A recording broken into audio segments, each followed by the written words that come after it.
Yeah, boss? That mask, Clarence. The mask.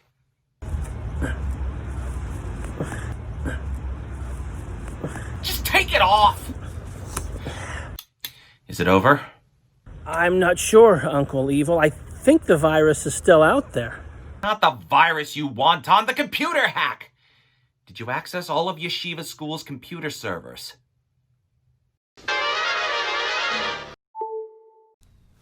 Hey, Batal. I'm impressed, E. It only took you 8 seconds to respond. Oh, and you can take the mask off. I'm pretty sure the CDC said that the virus can't be spread through a Zoom call. I know, sir, but they change their minds regularly, and you can never be too careful. What's that you're learning? Hilchos Megefa seemed like the relevant thing. But you're keeping up with your other Sidorim as well, right? Chitas, Rambam, Daf Yomi. So far, so good. Baruch Hashem. When Yeshiva schools went online this year, I was able to avail myself of a few of their classes. You're not registered there as a student. I'm a secret agent. I have my ways. That's a perfect segue into what I'm about to tell you, E. Is it serious? Should I sit down? Someone else has accessed the Yeshiva school's servers. Take it easy, E. We'll know soon how serious it is. And you were sitting down, now you're standing up. There's a live streaming in a few minutes. We'll know how serious it is after we see it. This may be my greatest plan ever, Clarence. Well, I hope so. I mean, none of your other plans worked. Don't remind me. But that's what gave me this idea. When my brother Lance took a powder, he left records behind of some of his failed schemes. Take a look at this. You Mashugana! When Jewish children learn Torah, the whole world is protected by it. You must let us get back to our classrooms now. No, better the whole world be destroyed than the Jews keep Torah and mitzvahs. Well, yeah, how could I forget? I still have the bumps on my head from the falling bricks. I think he was onto something. Yeshiva schools will only reopen if they follow their new virus protocols. Oh, I get it. Sort of. There's a special report that's about to stream live, and they're going to be asking all the administrators about their safe protocols that they have in place. But I just uploaded fake plans. Exactly. And when that interviewer asks them questions based on our fake protocols, well, let's just say things are really going to get interesting. Don't you think they might end up looking foolish? Precisely. And when that happens, the city will never let the school open, and that will put an end to Torah learning for good.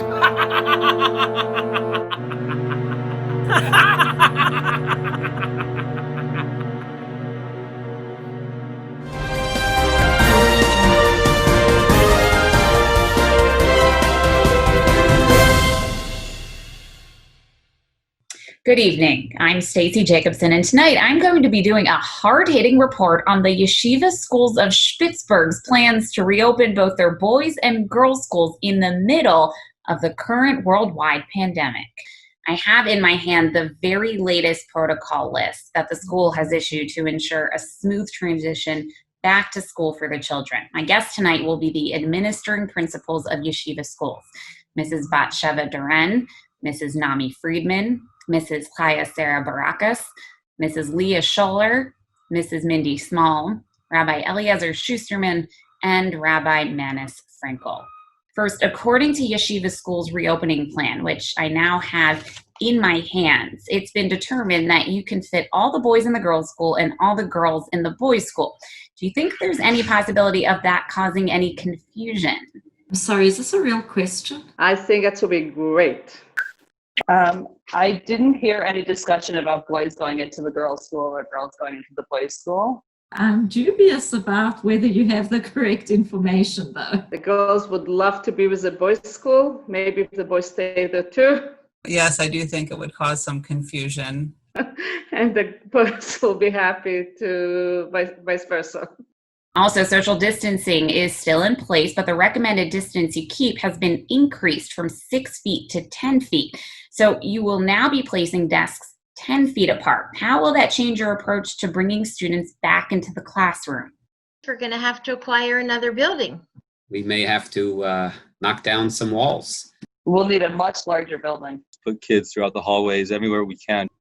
The CDC now recommends that teachers remain all day in the same tightly enclosed plexiglass cage while students roam freely from room to room to attend any class they choose. Will this have a negative impact on your carefully thought out transitions between each class? I don't think you have exactly the correct information. I haven't read that CDC recommendation anywhere.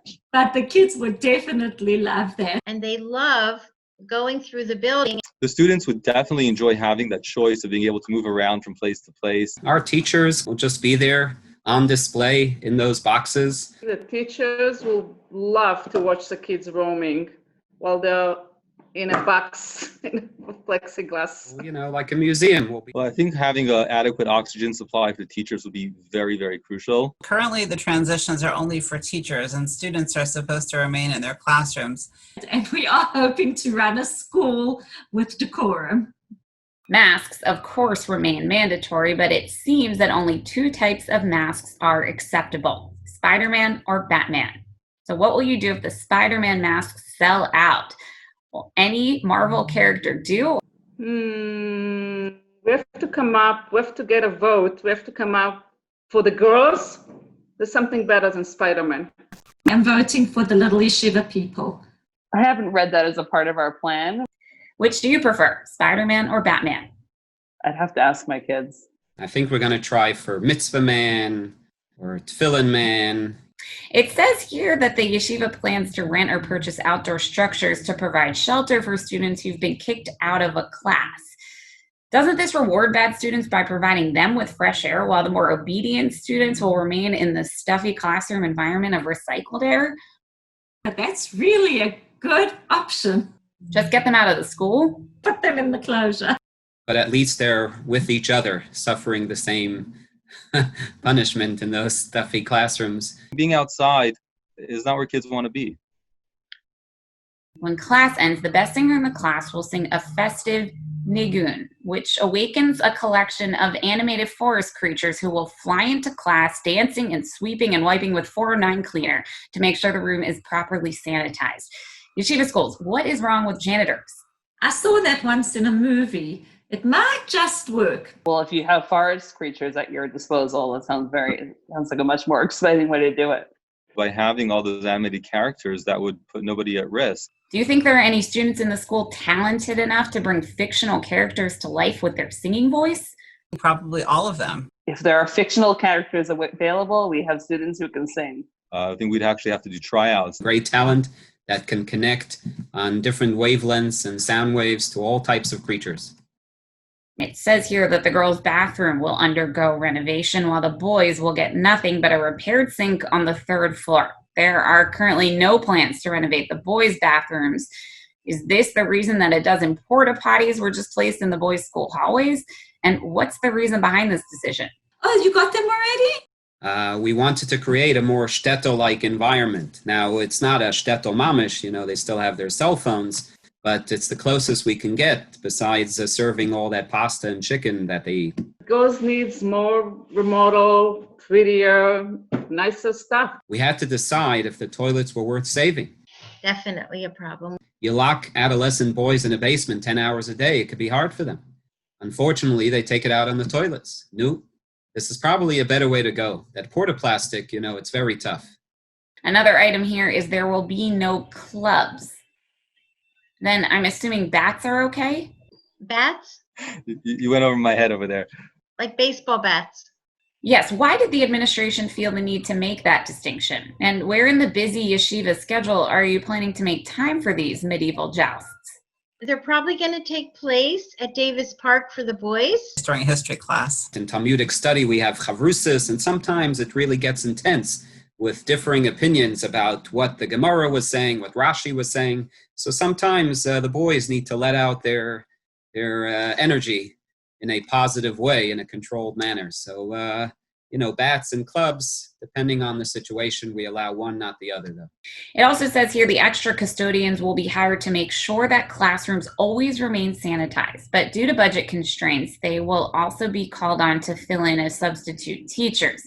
Will you be conducting training sessions for the custodians to bring them up to speed on Chumash and Talmud? Sometimes they're sitting in and doing some repair work in the back of the classroom. So I can imagine that they're very well qualified. I've spoken to Kenneth and some of the other guys. They're on board.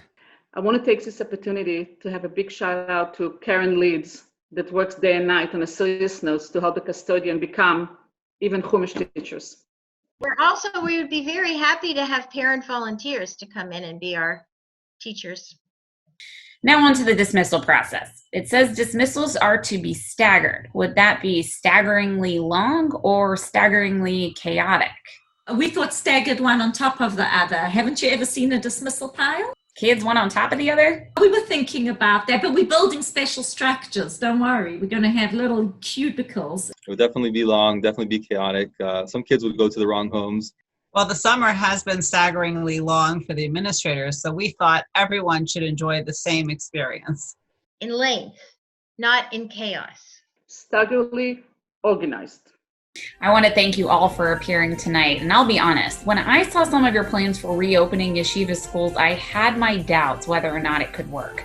But after meeting with you tonight and listening to your clear and thoughtful answers, I have no doubt that the future of Spitzberg's Jewish education is in very capable hands.